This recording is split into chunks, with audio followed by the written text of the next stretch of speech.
You ever had that one player you looked up to? Could be a top tier esports competitor, a streamer, some content creator, someone whose clips you've rewatched so many times you can practically hear their voice when you close your eyes. You know the pitch of their scream when they land the perfect air shot or unbox an unusual. Maybe it's someone whose personality just clicks with you. The way they move in game, the way they speak, the way they somehow make Team Fortress 2 feel like more than a game. That kind of inspiration doesn't only live in TF2, obviously. It's the same force that moves athletes to train until their bodies ache, that makes actors lose themselves in a role, that turns a routine into a performance, a sort of dance in which each movement carries intent, whether it's a UFC champion, a jazz musician, or a world-class spy main. The art and how they work, how they perform their craft, can light a fire in us, such a passion. Before TF2, for me, that person wasn't even a gamer. I liked reading Hunter S. Thompson. He wasn't my favorite author by no means. It's pretty far from it, frankly, but I, for a brief time, really enjoyed reading his work. I never met him, obviously. By the time I could form a coherent sentence, he was already a ghost, long returned to the earth. But in my late teens, early 20s, I devoured his work. Fear and Loathing, Hell's Angels, The Rum Diary. The man could cut through human pretension like a scalpel. It's really intoxicating to see someone wield truth like a weapon. But the thing about heroes, right? The thing about heroes is you only see what you want to see. While I was absorbed in his razor-sharp prose, I ignored the chaos behind the typewriter, the drugs, the guns, the ocean of whiskey. At first, it looked like freedom, a buy the ticket, take the ride sort of life. But the older you get, and I got, the more I saw the cracks in his armor.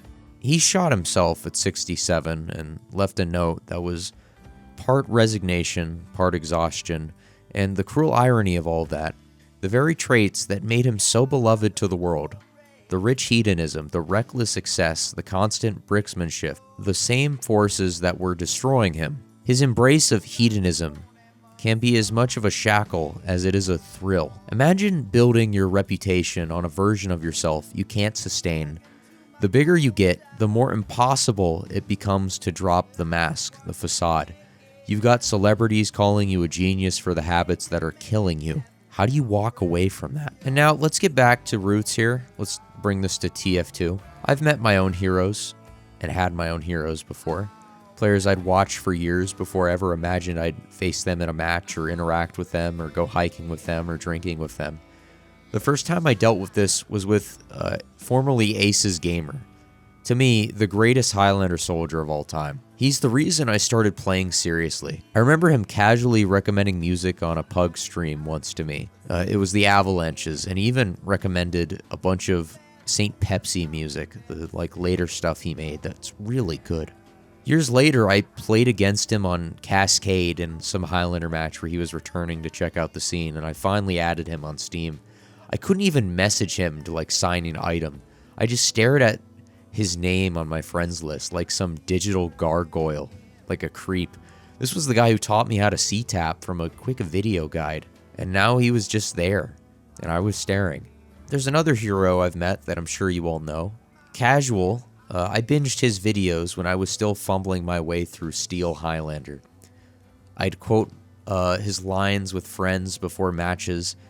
I still think the Highlander affirmations video was practically a team warm-up ritual. So funny. And of course, who could forget TF2 is my favorite game. When I finally spoke to him, after joining his Discord for Pugs and just lurking for a long time, I discovered something almost shocking. He was a human being. Not a god, not a villain, a person. Casual TF2, the man. And that's the point I'm trying to break down. Sometimes meeting your heroes makes you realize they're exactly that. People. And people are messy. They burn out, they contradict themselves, they disappoint. And sometimes they do not care. That's the hardest pill to swallow in the modern parasocial age that we live in. It's not malicious, it's not arrogance, it's apathy. You've built a cathedral of meaning around these people that you like, but to them, you're just another face in the crowd. Like the cars you pass on the highway.